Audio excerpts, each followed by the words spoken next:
a lot of us have grown up with these characters, and we've seen them grow and mature, and you just see their lives happening and unfolding, and you just want to be a part of it, because Harry is such a great character. He's humble and he's modest, but he's brave, and he is so unselfish that he is more concerned about everyone but himself, and that's one of my favorite things about Harry. And I love the plot, of course, of Harry Potter.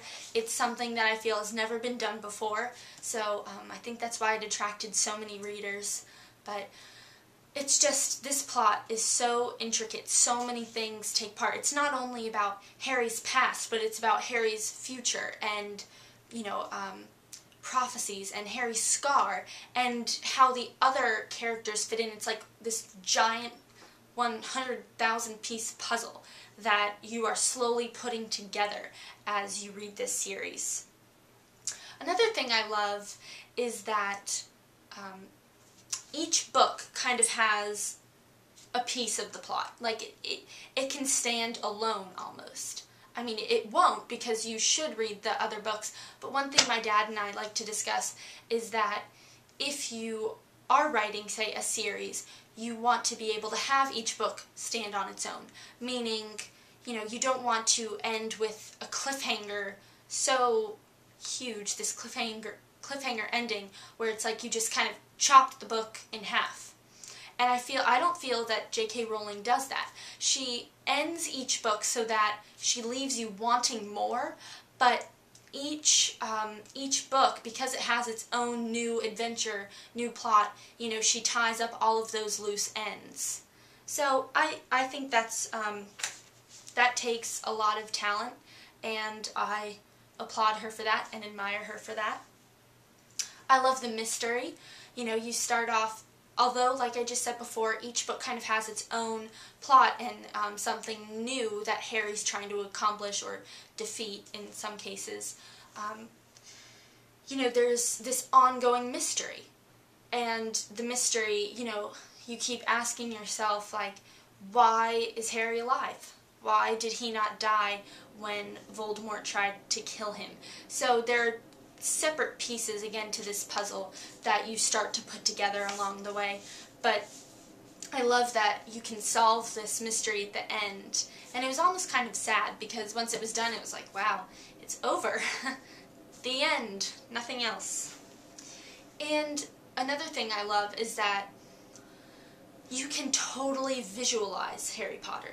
You can visualize the characters. You can visualize the world and Hogwarts. Why do you think they were able to create a Harry Potter world in Universal?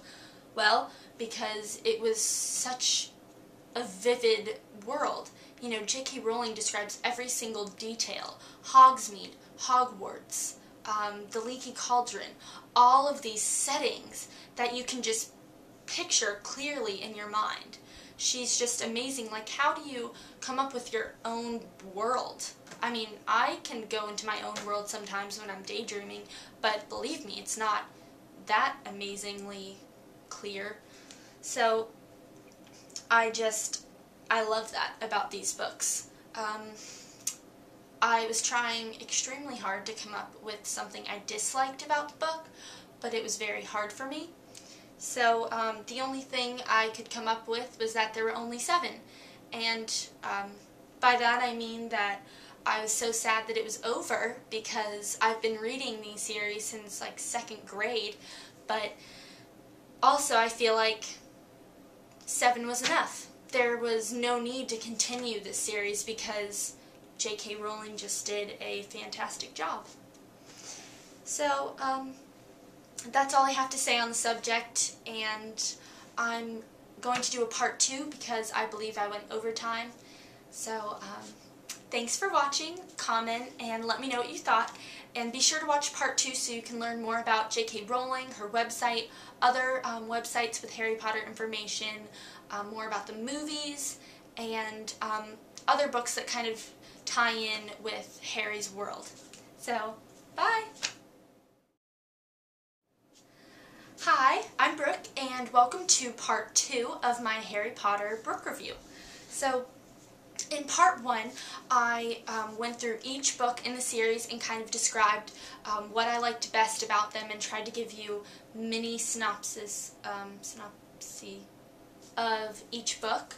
And in part 2, I want to talk more about the author, J.K. Rowling, more about her website and other websites to learn more about Harry Potter and to, kind of connect with the world of Harry Potter.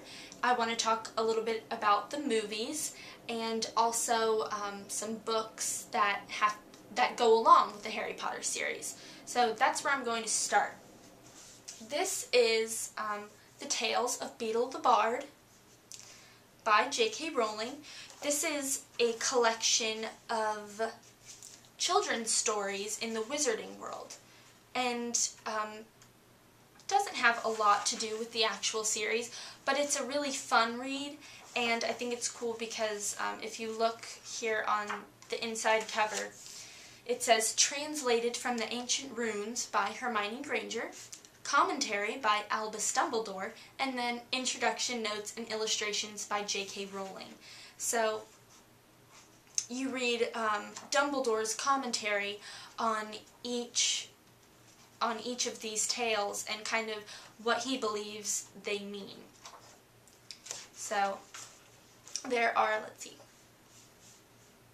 there are 5 children's stories in all: The Wizard in the Hopping Pot, The Fountain of Fair Fortune, The Warlock's Hairy Heart, Babbity Rabbity and Her Cackling Stump, and The Tale of the Three Brothers, which is probably the most popular because that story is told in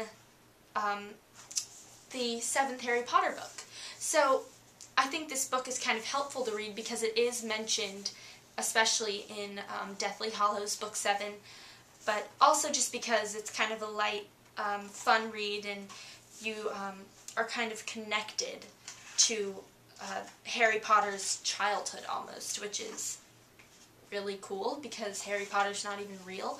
But, I love this, and I'm glad that J.K. Rowling wrote this. It's pretty cool. I know there are a couple of other books kind of to explain more about the world of Harry Potter, but I do not own those, sadly. So I'm going to go on. We're going to talk a little bit about her website. It's just www.jkrowling.com, and I'll link a couple of sites beneath this video. But I love her website because it's very interactive, and on the website there is a ton of news, especially containing information about Pottermore, which I just recently heard about. So you should check it out. There's also a biography that, or autobiography, I guess, if J.K. Rowling wrote it herself. It's on her website. There is more information about the books, and also really cool, it's kind of like a game or like a scavenger hunt. By solving certain clues on the website, you can open up little, it's almost like a scrapbook, I guess. You accumulate these documents that are hidden throughout the site, stuff like sketches that J.K. Rowling drew in the first stages of Harry Potter. Also on her website is more like background information on some of her characters and deleted scenes, kind of, or deleted chapters that you can read. Just a ton of great information. I would highly recommend reading her biography just because I think it's so cool to learn about the person behind the words. When people are reading, I don't think a lot of kids make the connection that, hey, somebody actually took time to write this. Because the world is just so, it feels so real that you just think, all you can think of is Harry Potter, Hermione Granger, Ron Weasley, but you don't recognize that J.K. Rowling is like the creator of it all. So that's what I love about that. And I want to talk a little bit about the 7th movie, Part 2, coming out on Thursday night. That is so exciting. I can't wait. I have loved the movies. I think one of the greatest thing about the Harry Potter movies is that they try at least to stick close to the book, and I'm not going to say that they stick exactly to the books, because especially in some of the later movies, I feel like they added scenes that weren't in the books.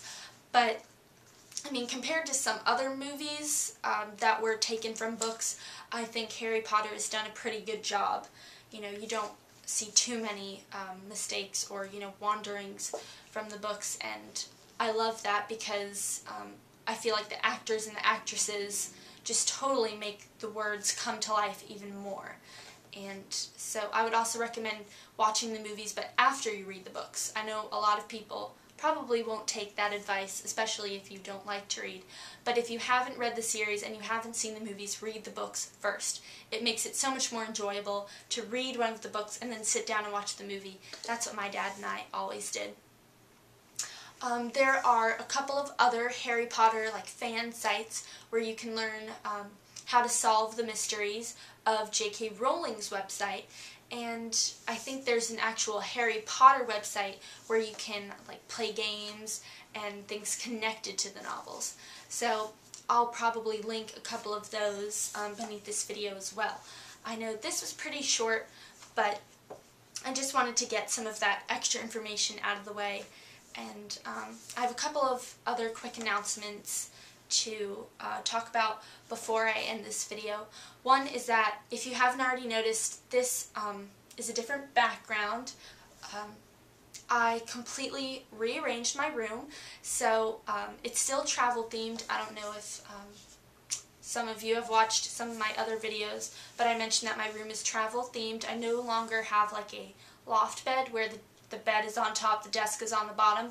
I took it apart, which was sad, but I love my room so much more now, and I'm sitting on my bed, and I don't know if you can see it, but I have my clothesline of maps and postcards behind me. So this is going to be my new background for my reviews. Let me know what you guys think, and I love hearing your comments or reading your comments, and hopefully I'll be posting more. I'm really glad that I finally got this review out of the way, but more is definitely on the way. So stay tuned, and thanks for watching.